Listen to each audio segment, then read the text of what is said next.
You see a spy on screen. He has a gadget. She has a secret identity. They meet a contact in a shadowy cafe in a foreign city. They break a code that saves the world. It all feels so familiar. It feels like fiction. But what if it isn't? What if almost every move they make, every tool they use, and every danger they face was born in the real-world chaos of a global conflict that ended decades ago? The Second World War wasn't just a battle of armies, it was a battle of secrets. And that secret war created the blueprint for every super spy movie you have ever seen. Did you know the man who invented James Bond was a real intelligence officer? Did you know the real-life Q branch created exploding rats and single-shot cigarette pistols? Or that a massive deception involving a fake army of inflatable tanks may have changed the outcome of the entire war? The truth is, the line between the history of espionage and the fiction of Hollywood is blurrier than you think. The War for the World was also a war of whispers, and those whispers are still echoing in our movie theaters today. Number 18, how did wartime necessity create the spy's toolkit? Think about the classic movie scene. The hero is in the spy master's office. On the table is an array of seemingly ordinary objects. A pen, a watch, a tube of shaving cream, but they are not ordinary. The pen shoots a dart. The watch contains a garrote wire. The shaving cream is a bomb. This is the gadget scene. It's a staple of the genre, a moment of wonder and deadly imagination. We see it with James Bond's Q, with the IMF team in Mission Impossible, with the agents of Kingsman. It's the part of the movie that feels the most like fantasy, but it started as fact. It was born out of pure desperate need during the Second World War. The real-life Q was a man named Charles Fraser-Smith. He ran a department for the Ministry of Supply, sometimes referred to as Q after the Q ships, which were armed merchant vessels disguised to look harmless. His job was to create concealment devices and other equipment for agents of the Special Operations Executive, or SOE. These were the men and women being dropped behind enemy lines. They needed tools for survival, sabotage, and escape, but everything had to be hidden in plain sight. Dr. Fraser-Smith's workshops produced an incredible catalog of spy gear that seems pulled directly from a movie script. They developed hairbrushes with hidden compartments for maps. Shaving brushes contained compasses, trousers had a secret pocket for a radio receiver. They hollowed out the heels of shoes to hide lockpicks and currency. This was the birth of the everyday object with a secret trope. But it went further. Fraser-Smith's team engineered pencil daggers. They created pipes that were actually single-shot pistols. They even devised a substance that looked like animal droppings, which could be used to conceal small explosives on the road to puncture vehicle tires. One of their most infamous creations was the exploding rat. The plan was to place rat skins filled with plastic explosives in the coal piles next to locomotive engines. When a stoker shoveled a rat into the firebox, it would explode, hopefully disabling the train. The project was ingenious, but ultimately not widely used. The first shipment was discovered by the opposing forces, who were so impressed and paranoid about the possibility of more exploding animals that they launched a massive hunt for them. The psychological impact, as a 1946 intelligence report noted, was perhaps greater than any actual explosion would have been. This is the direct ancestor of every gadget in a spy movie. The need was simple. An agent operating alone is vulnerable. They cannot carry obvious weapons or tools. Therefore, their survival depends on deception at the most fundamental level. Their very clothes, their luggage, their personal effects must become their arsenal and their escape kit. The work of Fraser-Smith and others like him for the American Office of Strategic Services, or OSS, which developed its own line of spy tools, laid the groundwork. They proved the concept. They showed that with enough ingenuity, anything could be a weapon, a map, or a key. The filmmakers who came later, especially those involved with the early Bond films, didn't have to invent this idea. They just had to look at the recently declassified files and photographs from the war. They took the real life or death inventions of the SOE and OSS and gave them a little Hollywood polish.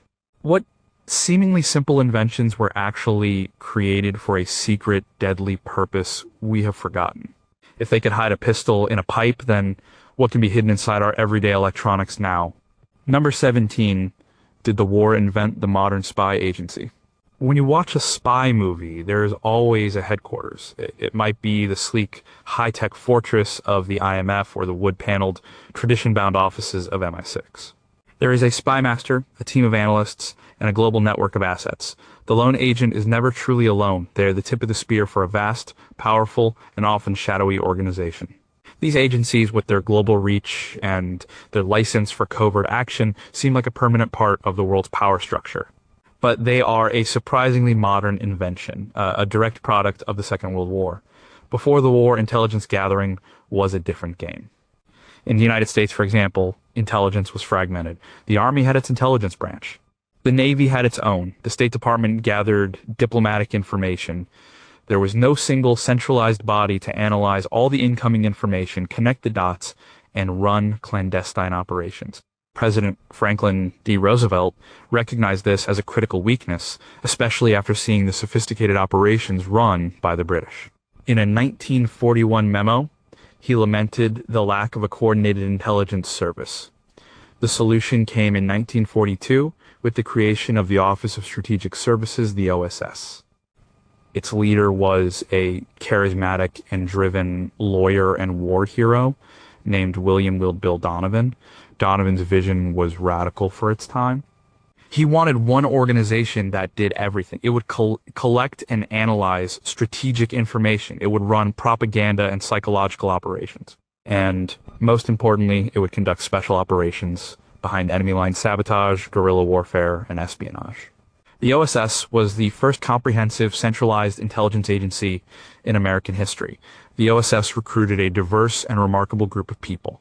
They brought in academics, lawyers, actors, artists, and adventurers.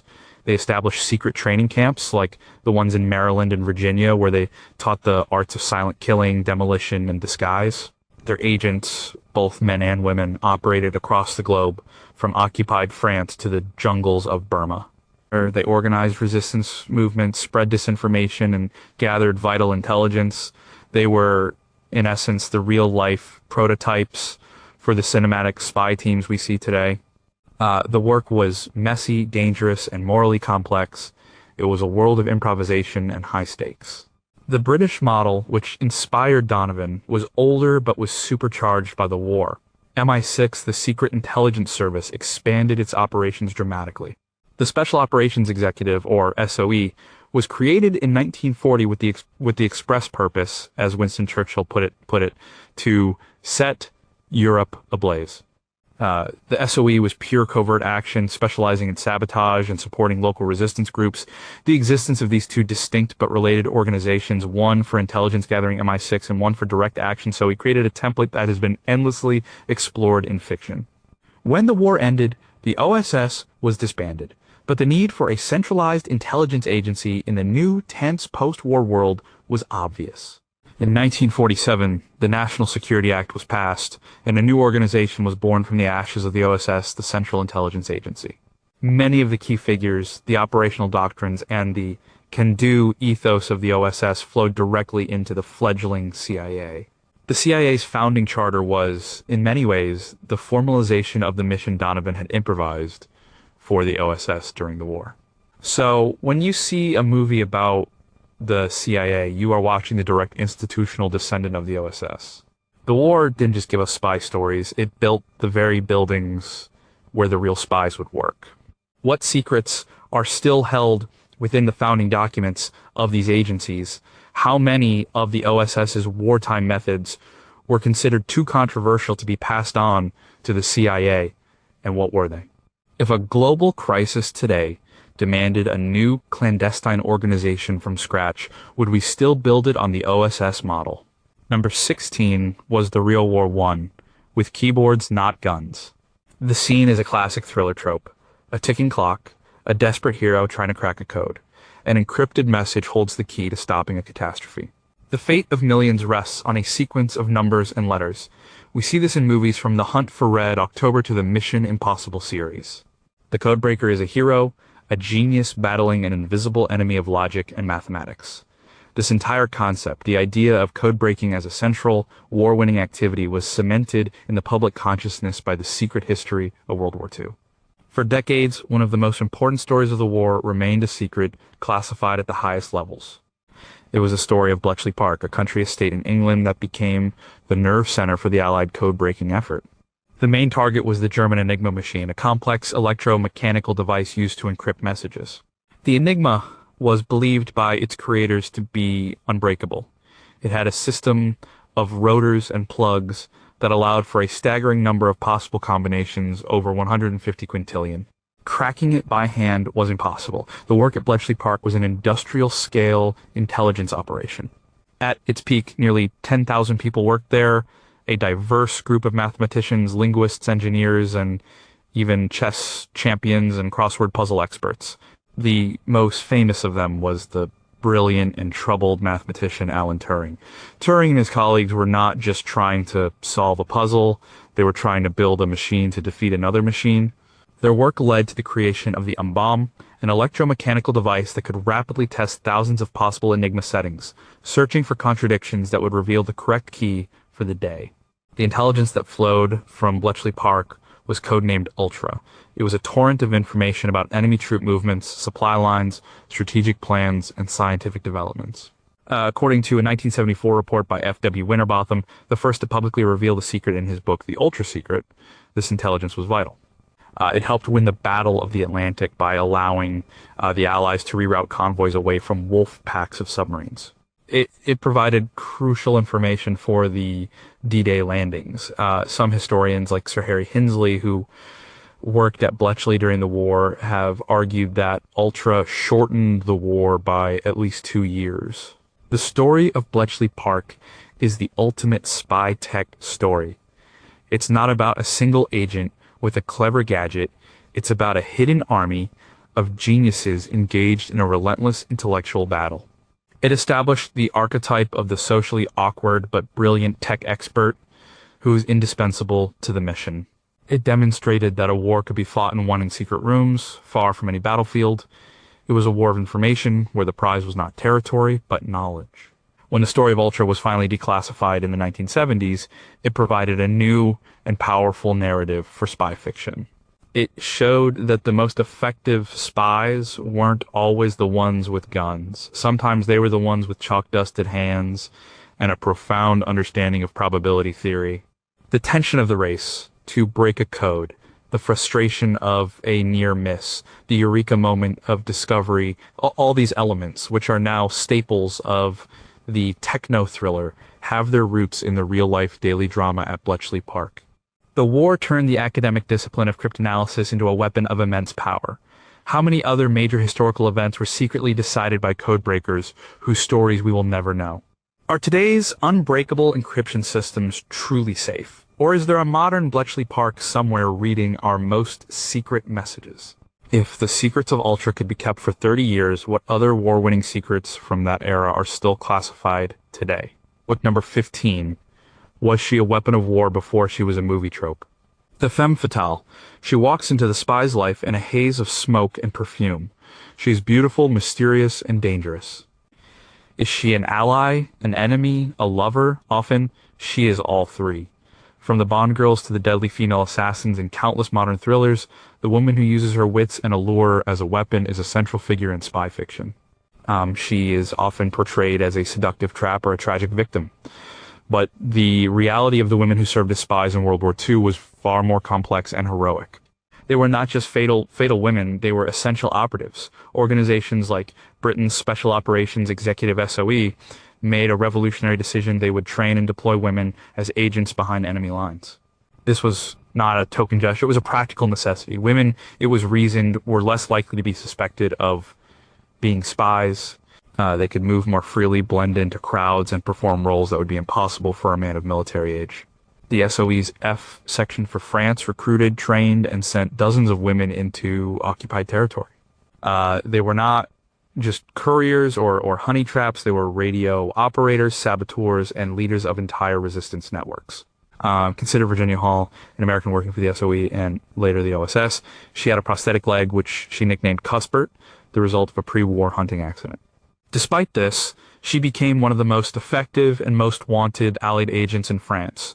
She organized resistance cells, coordinated parachute drops of supplies and agents, and ran escape networks. The enemy command knew her only as the Limping Lady, and considered her one of the most dangerous spies they faced. She was a master of disguise and evasion, a true field commander. Or take Christine Granville, a Polish countess who became one of Britain's longest-serving female agents.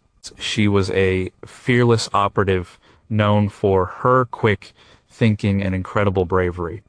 There are documented accounts of her talking her way out of capture, once by convincing guards she was related to a high-ranking general, and on another occasion by biting her tongue to feign the symptoms of a serious illness, terrifying her captors.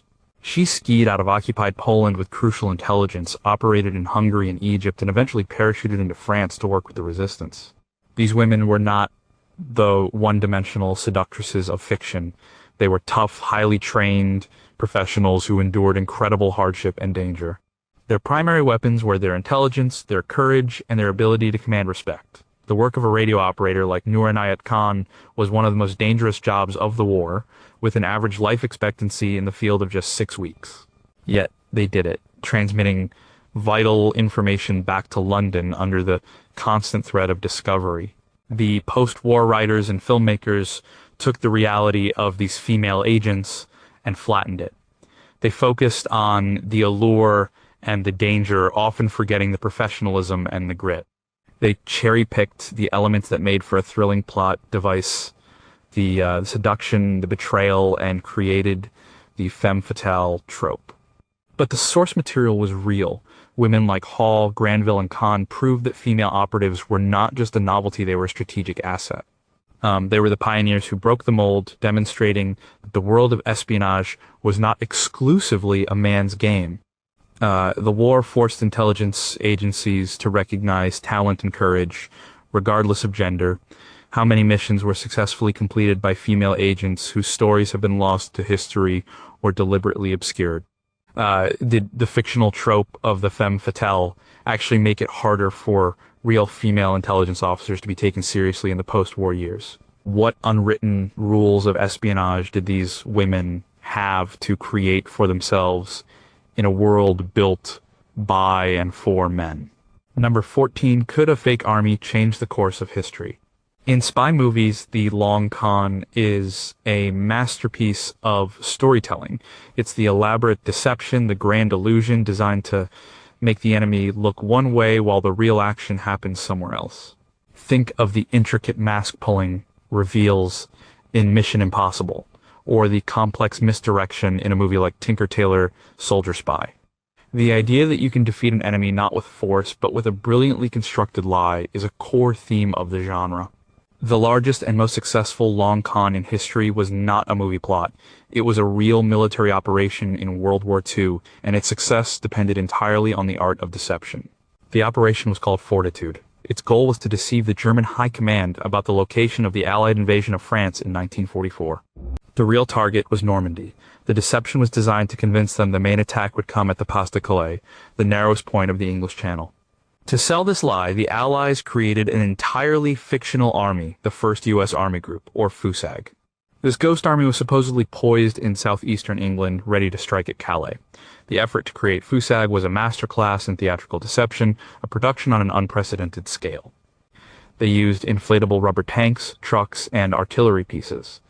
From the air, these decoys looked real. They built fake barracks, airfields, and oil depots. They generated mountains of fake radio traffic, mimicking the chatter of a massive army preparing for an invasion. They even used sonic deception, with special units playing recordings of troop movements and construction noise to be picked up by enemy listening posts. The human element was just as important. The Allies put one of their most famous and feared generals, George S. Patton, in command of this phantom army.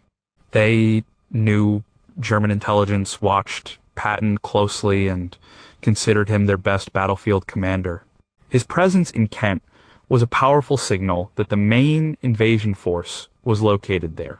The deception was also propped up by a network of double agents controlled by the British XX Committee double-cross system. These agents fed a steady stream of plausible but misleading information to their German handlers, confirming the existence and intentions of FUSAG. The deception worked. Even after the D-Day landings began in Normandy on June 6, 1944, the German High Command was convinced it was a diversion. They believed the real invasion was still to come at Calais. Because of this, they held powerful armored divisions in reserve near Calais for several crucial weeks, waiting for an attack that would never come. According to a 2004 book by military historian Mary Barbier, D-Day Deception, this delay was critical. It prevented a swift and powerful counterattack against the vulnerable Allied beachheads in Normandy, which could have potentially thrown the invasion back into the sea. Operation Fortitude is the ultimate real-life spy thriller plot. It was a victory achieved not by bullets, but by imagination, psychology, and a meticulously crafted lie. It demonstrated on a grand scale that information and perception could be weapons just as powerful as bombs and tanks. It's the historical precedent for every cinematic plot that hinges on making the villain believe a fiction. When a movie hero creates a fake signal, a dummy corporation, or a phantom operative to mislead the enemy, they are walking in the footsteps of the men and women who built an army out of rubber and radio waves. What if the deception had failed? How would history be different? Are governments using similar large-scale deception techniques today in the realms of cyberspace and information warfare? How much of the reality presented to us by official sources during a crisis might be part of a modern Operation Fortitude designed to make us look the wrong way? Number 13, did one man's real-life spy career invent James Bond? He is the most famous spy in the world. James Bond, Agent 7, the man in the tuxedo with a license to kill. He is a cultural icon, the embodiment of the suave, sophisticated, and deadly secret agent. He seems like a complete fantasy, a character too perfect and too adventurous to be real. But James Bond was not simply invented out of thin air. He was assembled from the real-life experiences and observations of one man, his creator, Ian Fleming, who was himself a high-ranking intelligence officer during the Second World War. Before he was a best-selling novelist, Ian Fleming worked as the personal assistant to the Director of Naval Intelligence, Admiral John Godfrey. Fleming's official title was Lieutenant Commander Fleming. His role put him at the very heart of British intelligence operations.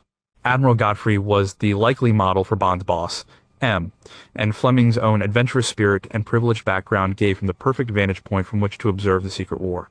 Fleming was not a field agent in the traditional sense, but he was a key planner and organizer. He was a man of ideas.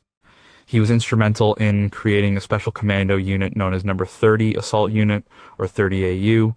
This was a specialized intelligence gathering unit, a team of commandos trained to move ahead of advancing Allied forces to seize enemy documents, codebooks, and technology before they could be destroyed.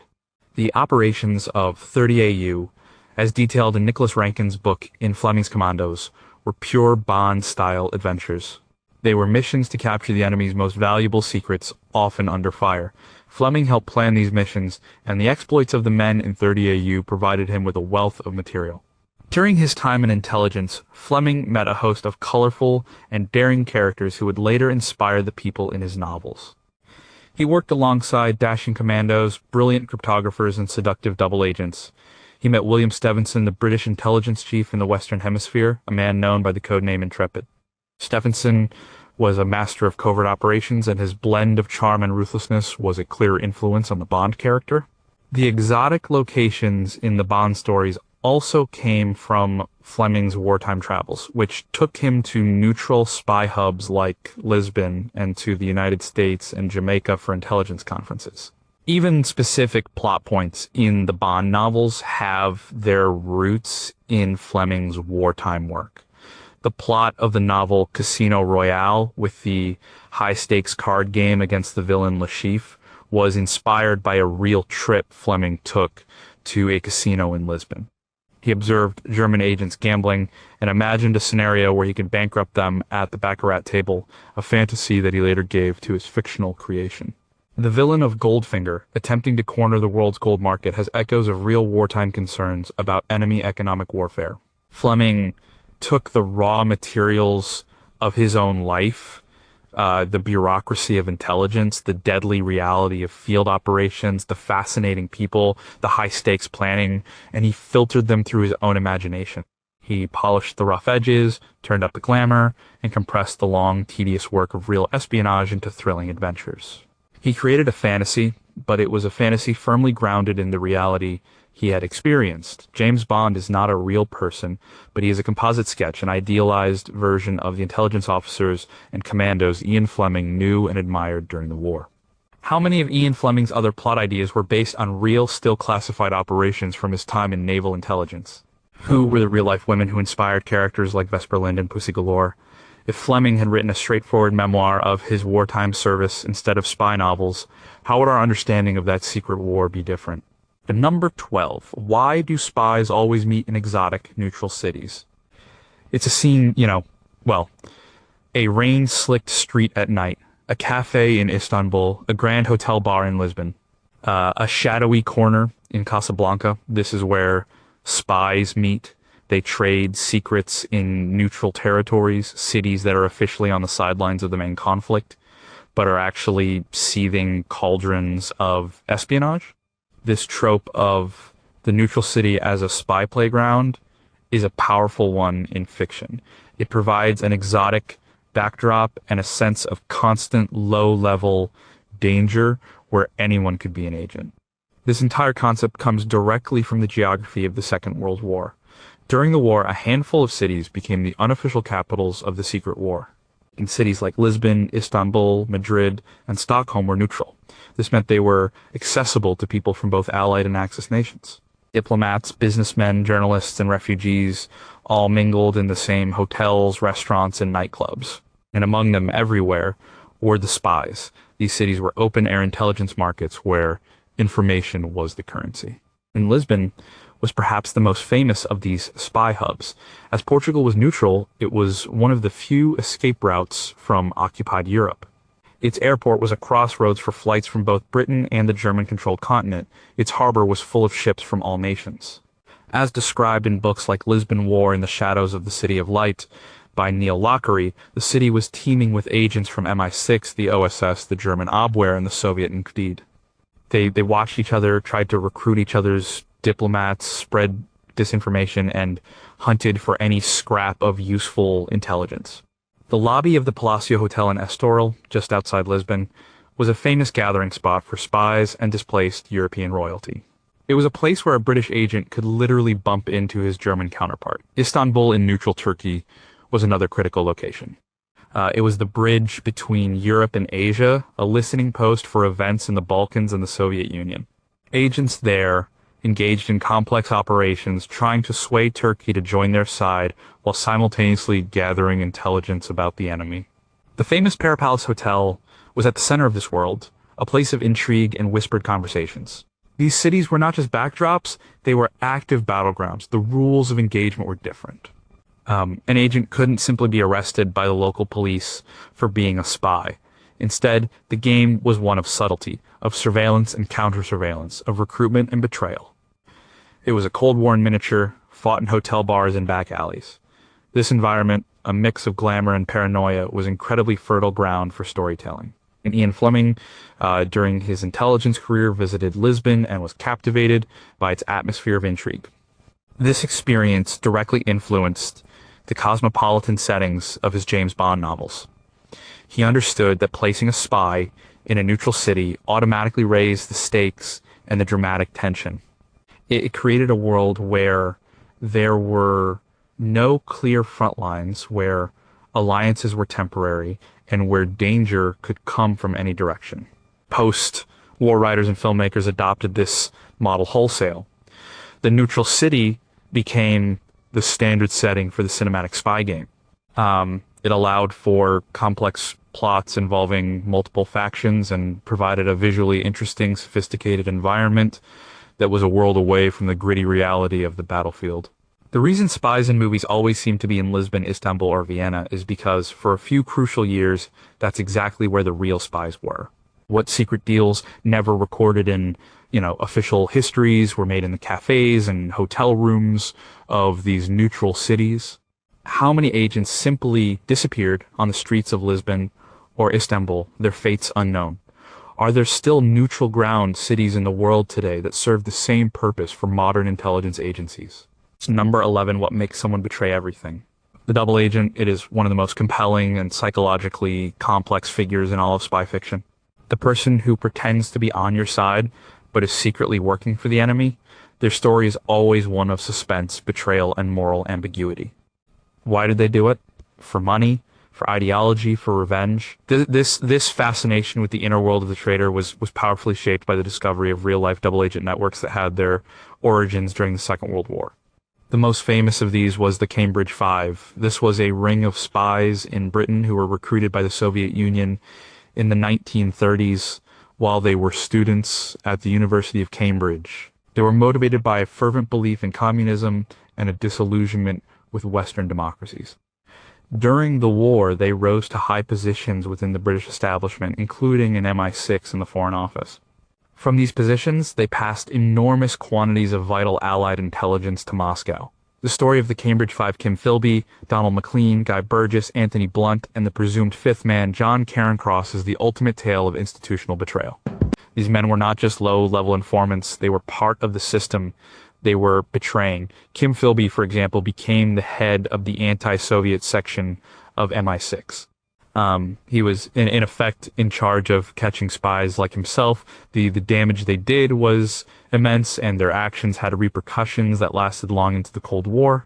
Their motivations were not simple greed. They were true believers in a political ideology that they saw as a more just alternative to their own society.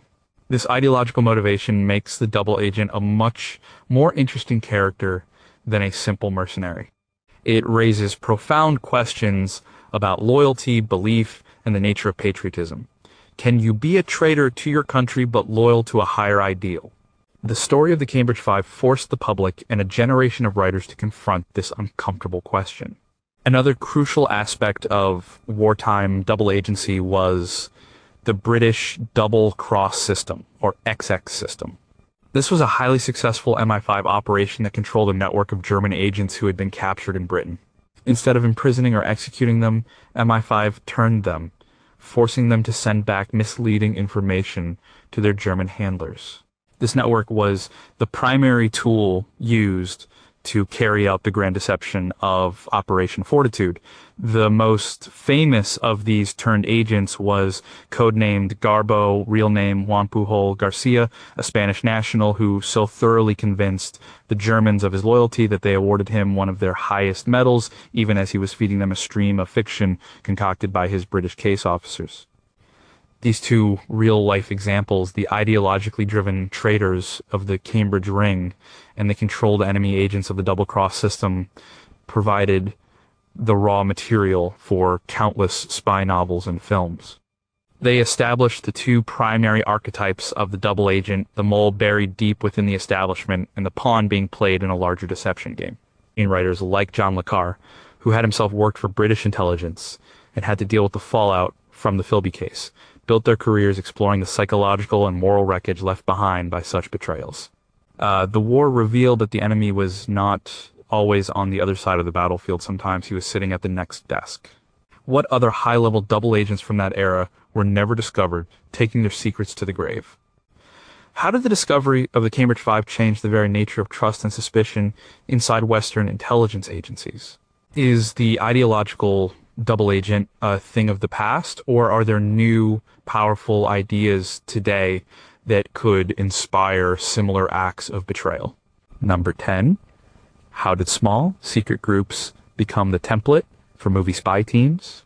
In so many spy movies, the action revolves around a small, tightly knit team. A group of specialists, the leader, the tech expert, the demolitions guy, the femme fatale, brought together for a high-stakes mission behind enemy lines. Think of the IMF team in Mission Impossible, or the diverse crews in the Fast and Furious franchise, which has evolved into a spy series. They operate with autonomy, using unconventional tactics to achieve what a conventional army cannot. This entire concept of the small, deniable special operations team was a hallmark of the Second World War. The war saw the birth of numerous elite, clandestine units designed specifically for this purpose. The most influential was Britain's Special Operations Executive, the SOE. Its mission was to conduct espionage, sabotage, and reconnaissance in occupied Europe, and to aid local resistance movements. SOE agents were not soldiers in the traditional sense. They were trained to be self-sufficient, to blend in with local populations, and to operate in small, isolated cells. An SOE team known as a circuit or network might consist of just three key people: an organizer, the leader, a radio operator, the communications link, and a courier to carry messages and materials. They would then work with local partisans and resistance fighters to carry out their missions. These missions were classic spy movie stuff: blowing up bridges and railways, assassinating key enemy officials, and organizing parachute drops of weapons and supplies. As described by author M.R.D. Foote in his official history, Sioux in France, these small teams had a strategic impact far out of proportion to their size. The American counterpart to the SOE was the Office of Strategic Services, or OSS. The OSS deployed its own operational groups behind enemy lines. These were small teams, often composed of men who spoke the local languages, who would link up with resistance movements. And an OSS Jedburgh team, for instance, was a three-man unit, typically one American, one British, and one French officer parachuted into France to coordinate guerrilla warfare. They were the connective tissue between the formal Allied armies and the informal underground armies of the resistance. The success of these small clandestine teams demonstrated a new way of warfare. It proved that a few well-trained, highly motivated individuals with the right support could tie down thousands of enemy troops, disrupt supply lines, and provide invaluable intelligence. They operated in a world of extreme danger where discovery meant capture and likely death. This high-stakes, high-autonomy environment is precisely what makes for compelling drama. The legacy of the SOE and OSS teams is visible in almost every modern special forces unit in the world, from the British SAS to the US Navy SEALs. And their legacy is just as clear in Hollywood. The cinematic spy team is a direct descendant of the SOE circuit and the OSS operational group.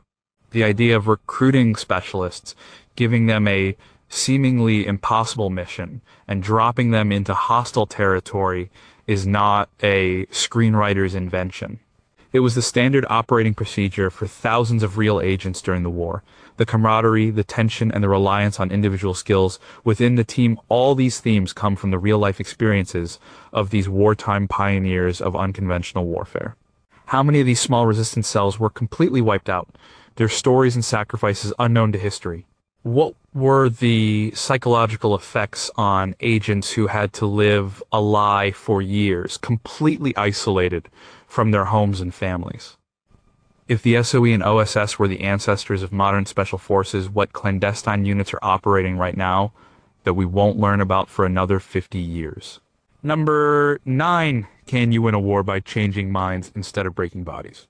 Modern spy thrillers often feature a battle that is fought not with bullets, but with information. The goal is to manipulate public opinion, to spread disinformation, to demoralize an enemy, or to turn a population against its leaders. This is psychological warfare, or psyops, and it's a staple of the genre. The idea of information as a weapon was refined and deployed on a massive industrial scale during the Second World War, creating a playbook that is still in use today. Both sides invested heavily in propaganda, but the covert side of this information war was where the true spycraft came in. The British, in particular, became masters of what they called black propaganda. This was material that was designed to look as if it came from the enemy themselves. The goal was to sow confusion, paranoia, and dissent within the opposing forces and their population.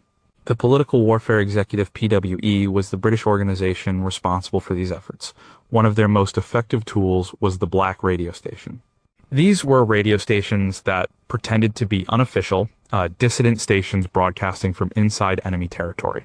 For example, Gustav Siegfried Eins was a station that pretended to be run by disgruntled hardcore members of the German military. Its broadcasts were filled with gossip criticism of the leadership and stories of corruption, all designed to sound authentic and to erode morale. It mixed its propaganda with just enough real information to be credible. The analysis in books like The Black Game by Alec Howe, who worked on these operations, shows how sophisticated this effort was.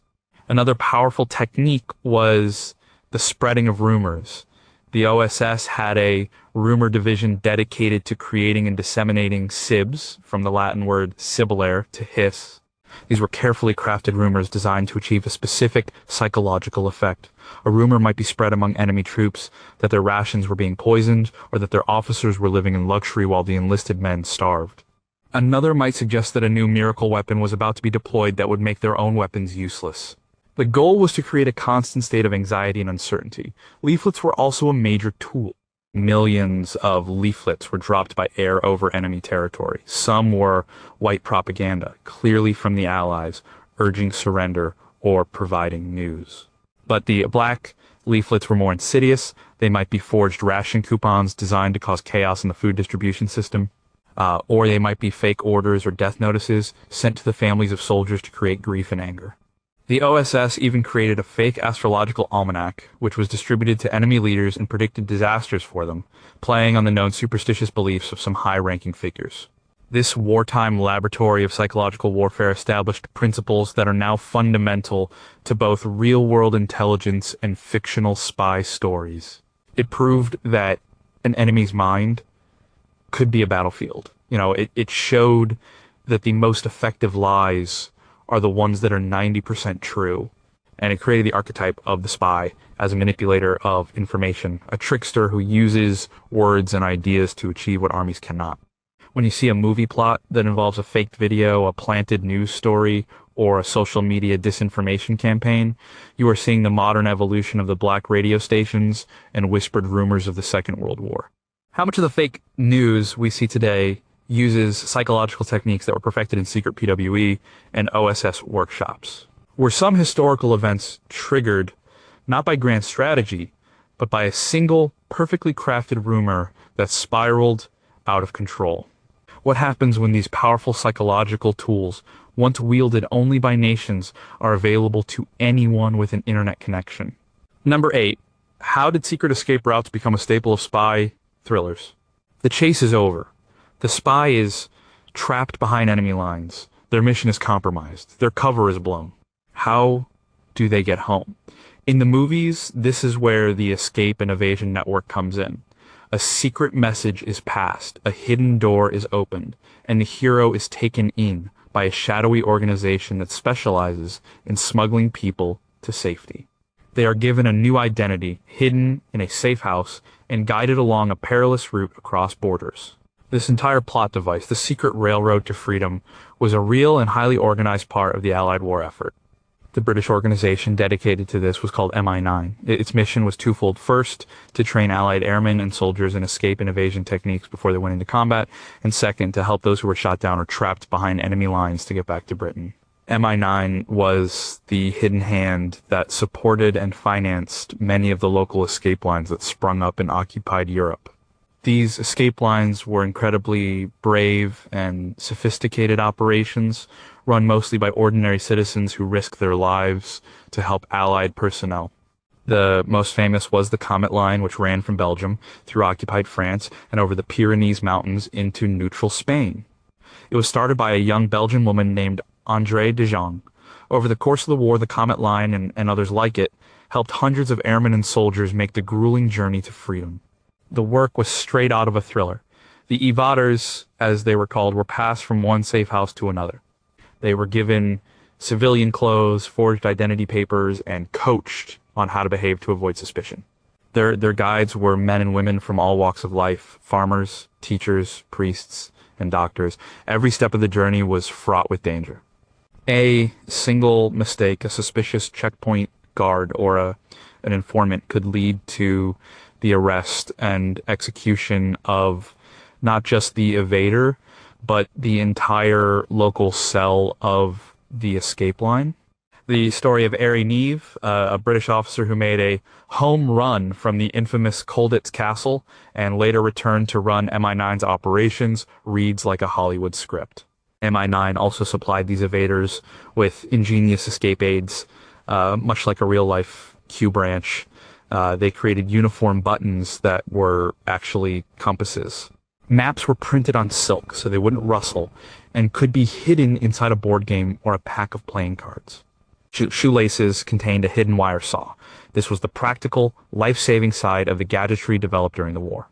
The experience of being on an escape line, of the constant fear, the reliance on the kindness and courage of strangers, the journey through hostile territory became a powerful narrative. It's a story of human resilience and resistance against overwhelming power. It provided a new kind of spy story, one that wasn't about attack and sabotage, but about survival and escape. The post-war films and books about these escape lines, like the movie The Great Escape, cemented the idea of the organized breakout and the secret journey to freedom in the public imagination. So when a movie spy is on the run and a local context says, "Come with me if you want to live," before leading them into a hidden network of helpers, that scene has a direct and heroic historical precedent. It's a tribute to the thousands of ordinary people who, at great personal risk, built the secret railroads of the Second World War. What happened to the brave civilian guides of these escape lines after the war? Were they celebrated as heroes or forgotten? How many evaders were betrayed by people they trusted? And what were the stories behind those betrayals? Do modern escape and evasion networks exist today for intelligence agents, and how have they adapted to a world of satellite surveillance and biometric identification? Number 7 is the cold, calculating leader, a real person or a necessary fiction. In every spy movie, there is a figure who controls the action from a distance. The spy master. It could be M from James Bond, George Smiley from John le Carre's novels, or Nick Fury from the Marvel Universe. They are often portrayed as detached, pragmatic, and willing to sacrifice their agents for the greater good. They are the chess masters who see the whole board, making the cold calculations that the heroes in the field cannot. This archetype of the brilliant, ruthless, and bureaucratic leader of spies was forged in the crucible of World War II. The two men who most embody this archetype are Wild Bill Donovan of the American OSS and Sir Stuart Menzies, the wartime chief of Britain's MI6, known simply as C.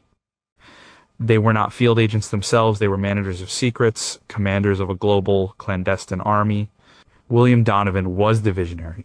He built the OSS from nothing, fighting bureaucratic battles in Washington to create a centralized intelligence agency. He was a master networker and a charismatic leader, but he also had to make incredibly difficult decisions. He had to approve operations knowing that the agents he was sending had a low probability of survival. He had to weigh the value of a piece of intelligence against the human cost of acquiring it. As documented in Douglas Waller's biography, Wild Bill Donovan, he was a leader who inspired immense loyalty, but who also bore the immense burden of command. He represented the bold, innovative, and risk-taking side of the spy master. Sir Stuart Menzies, on the other hand, represented the more traditional, discreet, and institutional side of the archetype. As the head of MI6, he was at the center of Britain's intelligence universe. He was the ultimate gatekeeper of secrets. One of his most critical responsibilities was managing the distribution of the ultra-intelligence from Bletchley Park. This gave him immense power. He and a small committee had to decide who got to know this war-winning information. They had to use the intelligence in a way that would win battles, but not reveal its source. This meant sometimes they had to let an attack happen, sacrificing ships or lives to protect the secret that they were reading the enemy's most secure communications. This is the ultimate spy master's dilemma, a theme explored in countless films. Do you save the few today, or do you sacrifice them to save the many tomorrow? The real-life decisions made by Menzies and his colleagues were agonizing. If they acted on every piece of ultra-intelligence, the enemy would quickly realize their codes were broken and change their systems, blinding the allies. Management of Ultra was a constant, high-stakes balancing act. These men and others like them established the template for the cinematic spy master. They were not just spies, they were executives.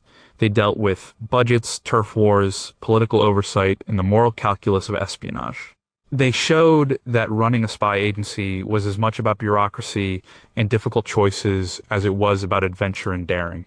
The writers who came after the war, especially those with intelligence backgrounds like Ian Fleming and John le Carre, understood this. They created characters like M and Smiley, who were not just mission givers, but complex figures grappling with the immense weight and moral ambiguity of their position. The cold, calculating leader of a spy agency is not a fiction. He is a dramatic distillation of the very real burdens carried by men like Donovan and Menzies. What personal toll did making these life and death decisions take on men like Menzies and Donovan? How many times did they have to make the choice to sacrifice their own agents to protect a larger secret? Is it even possible to be a successful spy master without losing a part of one's own humanity in the process? Number 6. How did the need for tiny secrets lead to tiny cameras and bugs? A spy pulls out a tiny camera disguised as a cufflink. An agent plants a listening device the size of a sugar cube. A secret message is found on a piece of film no bigger than a pinhead. The miniaturization of spy technology is a classic element of the genre. It speaks to the core of espionage, the need to hide information in plain sight. This drive to make things smaller, to make the tools of the trade invisible, was massively accelerated by the technological demands of World War II. One of the most iconic pieces of miniaturized spy tech from the era was the microdot. The microdot process, perfected by the Germans and later adopted by the Allies, was a marvel of optical engineering. It allowed a full page of text or a detailed photograph to be photographically reduced to the size of a typed period or a speck of dirt. These microdots could then be hidden almost anywhere under a postage stamp, in the binding of a book, or embedded in a seemingly innocuous personal letter. Finding them without knowing exactly what to look for was nearly impossible. The head of the FBI, J. Edgar Hoover, called the microdot the enemy's masterpiece of espionage. The war also pushed the development of miniature cameras. Both sides worked to create cameras small enough to be concealed in everyday objects. The OSS, for example, developed a camera that could be hidden inside a matchbox. The Germans had a popular Minox camera that was small enough to be concealed in the palm of a hand and became a favorite of intelligence agents. These were not crude pinhole cameras. They were sophisticated devices capable of taking sharp, high-resolution photographs of documents, maps, and military installations. The need to copy vast amounts of secret papers quickly and covertly drove this innovation. Radio technology also shrank dramatically. Early in the war, the radios used by agents in the field were heavy, cumbersome suitcase radios. They were difficult to transport and conceal, and they took a long time to set up. As the war progressed, engineers worked tirelessly to make them smaller and more efficient. By the end of the war, much smaller and more portable radio sets were available, making the life of a radio operator slightly less precarious. This trend towards miniaturization continued directly into the Cold War, leading to the tiny bugs and transmitters that are so common in spy movies. This focus on making things smaller was about more than just convenience. It was about security. The smaller the device, the less likely it was to be found during a search. The more information you could compress into a tiny space, the more you could transport without risk. The war created an intense, high-stakes competition in the field of miniaturization. It was a secret arms race fought by engineers and scientists in hidden laboratories. When movie audiences see a spy using a tiny piece of advanced technology, they are watching the fulfillment of a process that began in earnest during the 1940s. The principles are exactly the same. Hide the tool, compress the information, and reduce the risk of discovery. The wartime need for microdots and matchbox cameras directly paved the way for the microtransmitters and nanodrones of modern spy fiction. The war proved that in the world of espionage, the smaller you could make your secrets, the safer you were. How many critical intelligence breakthroughs during the war depended on a single microdot that was successfully smuggled across a border? What other forms of miniaturized technology were developed in secret during the war and have never been declassified? As our own technology gets smaller and smaller, are we becoming more vulnerable to the kind of miniature surveillance that was once the sole province of spies? Number 5. When did spying stop being about good versus evil? In older adventure stories, the heroes are good and the villains are evil. The lines are clear. But modern spy thrillers are rarely so simple. They inhabit a world of moral gray. The heroes are often flawed, and they do questionable things for what they believe is the greater good. They lie, they steal, they manipulate, and sometimes they kill. The agencies they work for are often just as cynical as the enemies they fight. This moral ambiguity, this sense that the world of espionage operates by a different, darker set of rules, is a direct legacy of the brutal pragmatism of World War II. The war was a total conflict, and for the Allies, the stakes were existential. This sense of desperation led to the justification of methods that would have been unthinkable in peacetime. The doctrine of, by any means necessary, became the unofficial motto of the clandestine services. The SOE and the OSS were not created to be gentlemanly intelligence-gathering clubs. They were created to be ruthless and effective instruments of unconventional warfare. This meant engaging in activities that fell far outside the traditional rules of war. Sabotage was not just about blowing up a bridge, it was about crippling an entire economy, which could mean destroying factories and infrastructure that employed civilians. Assassination of key enemy officials was planned and carried out.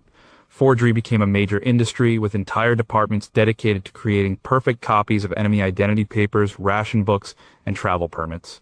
Deception, as seen in Operation Fortitude, involved telling lies on a massive scale, manipulating not just the enemy, but sometimes your own allies and public as well.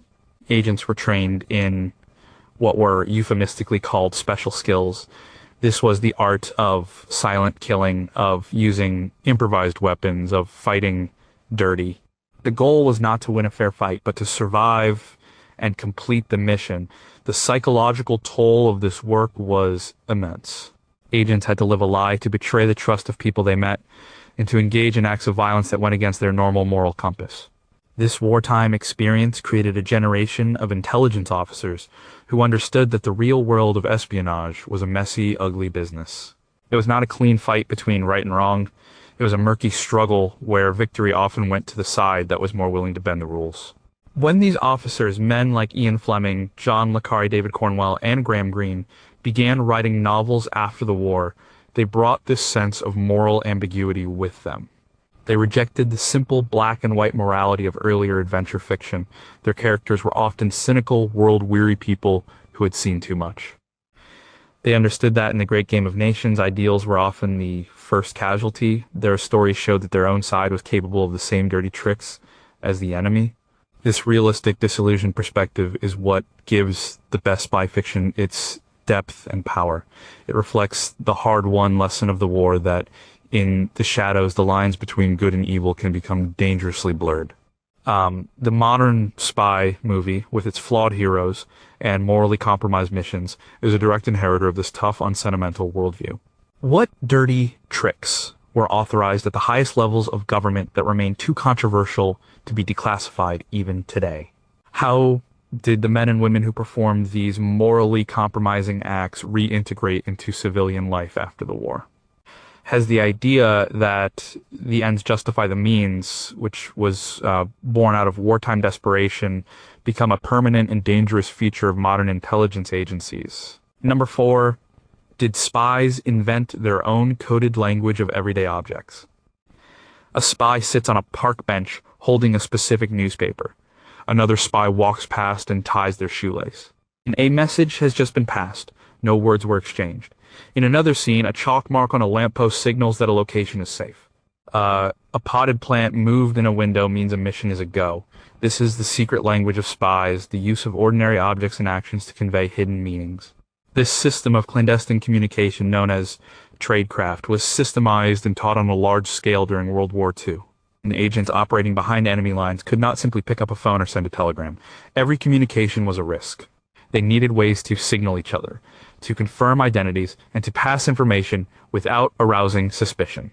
The SOE and OSS training schools spent a great deal of time drilling their recruits in the arts of tradecraft. The dead drop became a standard technique. This is where an agent leaves an item, a package, a roll of film, a message in a prearranged secret location for another agent to pick up later. This avoids the danger of two agents being seen together. A dead drop location or dead letterbox had to be somewhere public but not too conspicuous. It could be a loose brick in a wall, a hollow book in a library, or a magnetic container attached to the underside of a bridge. The method is still a staple of spy movies today. Recognition signals were also vital. How do you know the person you are meeting is your actual contact and not an enemy agent? You use a system of signals. This could involve a specific phrase embedded in a seemingly normal conversation. For example, the challenge might be, I'm looking for a book by Hemingway. The correct response might be, I prefer his earlier work. The words themselves are meaningless. The sequence is everything. Visual signals were also common, wearing a certain color tie, carrying a particular book, or folding a newspaper in a specific way. These techniques were not just about passing messages. They were about creating a hidden layer of meaning on top of the ordinary world. A normal city street to a trained agent became a landscape of signs and signals. A crack in the pavement could be a marker. A piece of laundry hanging from a balcony could be a warning. This secret language was essential for survival. It allowed resistance networks to function right under the noses of the occupying forces. The details of this tradecraft, as recorded in declassified OSS and SOE training manuals, are fascinating. They provide a complete guide to living a double life. They cover everything from how to arrange a meeting to how to detect if you are being followed the surveillance detection route, or SDR. These manuals are the original textbooks for the actions we see on screen. When a movie spy uses a clever bit of tradecraft to communicate with a contact, it feels like a secret, magical world. But this world was invented out of sheer necessity. It was a system developed to keep people alive in the most hostile environments imaginable. The filmmakers who created the classic spy thrillers didn't have to make this stuff up. They just had to read the files and talk to the veterans of the Secret War, the men and women who had used a chalk mark or a folded newspaper to save their lives. How many different signals and codes were developed that are now completely lost because the networks that used them were destroyed? Could ordinary people have unknowingly participated in a clandestine signaling chain simply by moving an object or wearing a certain item of clothing as a favor? In our modern world of digital communication, is the art of physical tradecraft becoming a lost language for spies? Number 3, could a single elaborate lie be the most powerful weapon? The plot twist often hinges on a single brilliant deception. The hero's entire plan is based on making the villain believe one crucial piece of false information. It might be a fake identity, a forged document, or a staged event. The idea that a single perfectly executed lie can be more effective than a whole army is a powerful theme in espionage fiction. The most audacious and successful example of this in history was a British operation during World War II, so strange and macabre that it sounds like pure fiction. The operation was codenamed Mincemeat. Its objective was to deceive the German High Command about the Allied invasion of Sicily in 1943. The Allies wanted the enemy to believe they were going to invade Greece and Sardinia instead, thus drawing troops away from the real target. To do this, they needed to get a set of fake invasion plans into the hands of the German intelligence service. But it had to be done in a way that was completely believable, with no hint that it was a setup. The plan, conceived by intelligence officers Ewan Montagu and Charles Cholmondeley, was as bizarre as it was brilliant. They would obtain the body of a deceased man, dress him as a British Royal Marine officer, and give him a fictional identity, Major William Martin. They would then attach a briefcase to his wrist containing the fake documents outlining the invasion plans for Greece. The body would be released from a submarine off the coast of Spain, a neutral country known to have active German agents. The hope was that the Spanish authorities would find the body, examine the documents, and pass them on to the Germans. The level of detail that went into creating the fictional life of Major Martin was extraordinary. This is what makes the story so compelling and so influential on spy fiction. Montagu and his team understood that to sell a big lie, you have to surround it with small, convincing truths. They gave Major Martin a backstory. They filled his pockets with the mundane items a real person would carry: keys, ticket stubs from a London theater show, a letter from his father, and even a slightly angry letter from his bank manager about an overdraft. Most importantly, they included 2 love letters and a photograph of a woman he was supposedly engaged to. This pocket letter was designed to make Major Martin a real 3-dimensional person, not just a cardboard cutout. The theory was that the sheer authenticity of his personal effects would make the official documents in his briefcase seem equally authentic. The operation went off as planned. The body was found by a Spanish fisherman, and the documents were, as hoped, passed to German intelligence. The deception was swallowed whole. The German High Command rerouted entire divisions to Greece, weakening the defenses of Sicily. When the Allies invaded Sicily, they met with far less resistance than expected. The commander of the German forces later wrote that the deception was a key factor in the Allied success. General Sir Harold Alexander, the Allied commander in the region, sent a message to London that read, "Mincemeat is swallowed, rod, line, and sinker." Operation Mincemeat, detailed in Ewan Montagu's book, The Man Who Never Was, is the ultimate proof of concept for the power of a strategic deception. It is a story so perfect that it has been told and retold in books and films. It demonstrates that the most powerful weapon in a spy's arsenal can be the human imagination. It's the historical precedent for every movie plot that hinges on a single flawlessly executed piece of misdirection. What other operations, as audacious as Mincemeat, were planned but never carried out? How did the intelligence officers come to terms with the moral implications of using a real human body in such a deceptive way? If a lie with this level of detail could fool an entire high command, then what kind of deceptions are possible now with our ability to create deepfakes and completely fabricated digital lives?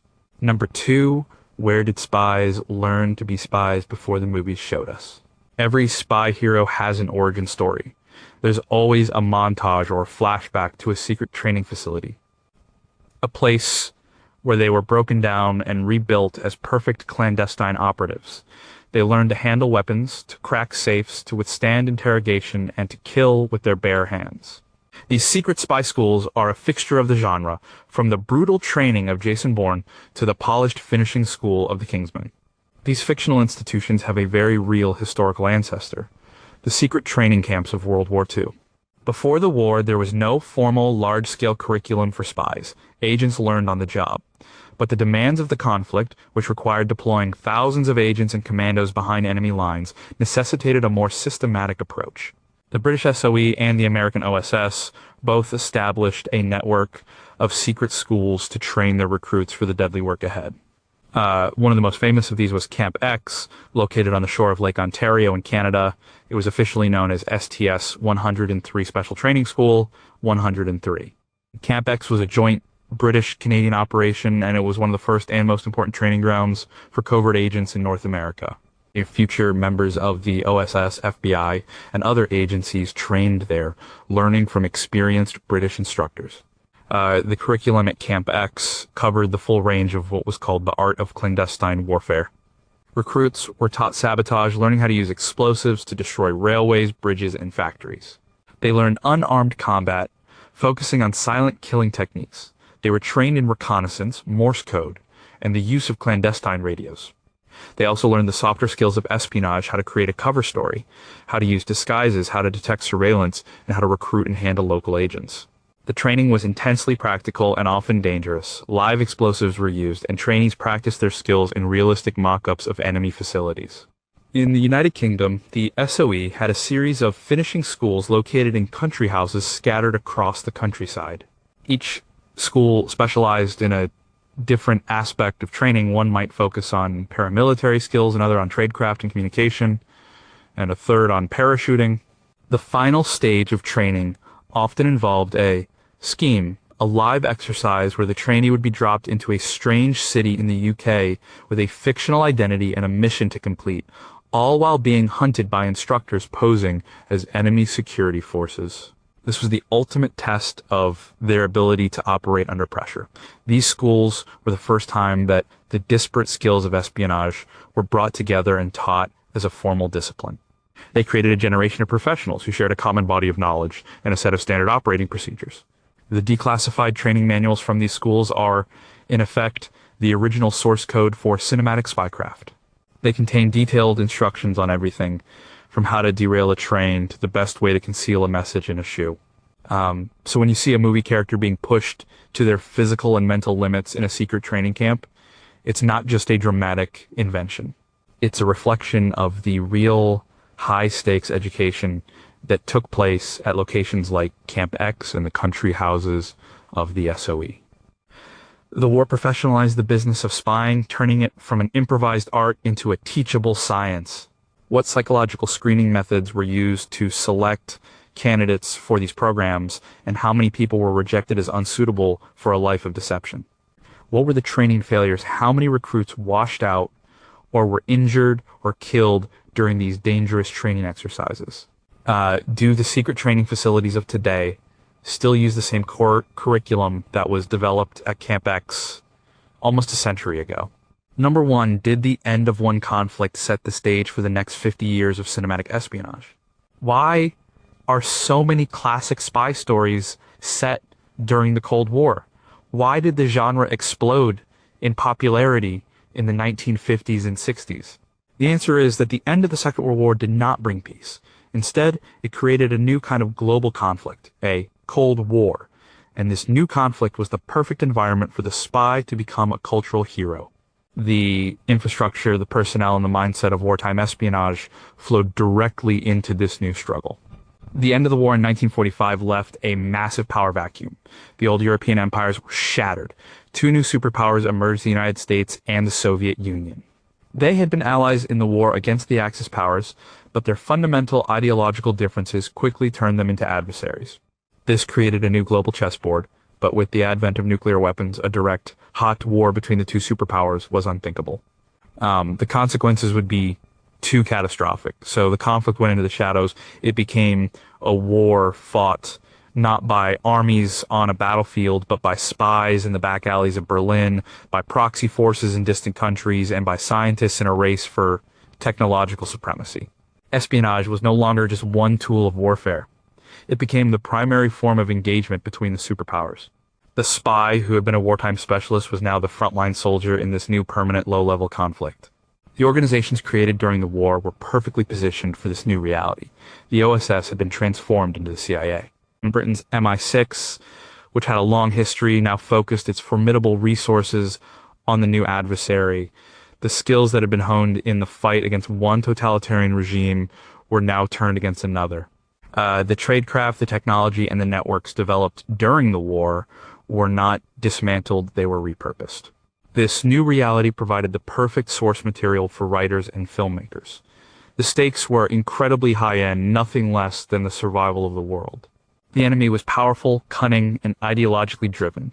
The battlegrounds were glamorous and exotic, from the divided city of Berlin to the newly independent nations of the Third World. And the hero, the spy, was the man or woman who stood in the gap, fighting this secret war on our behalf.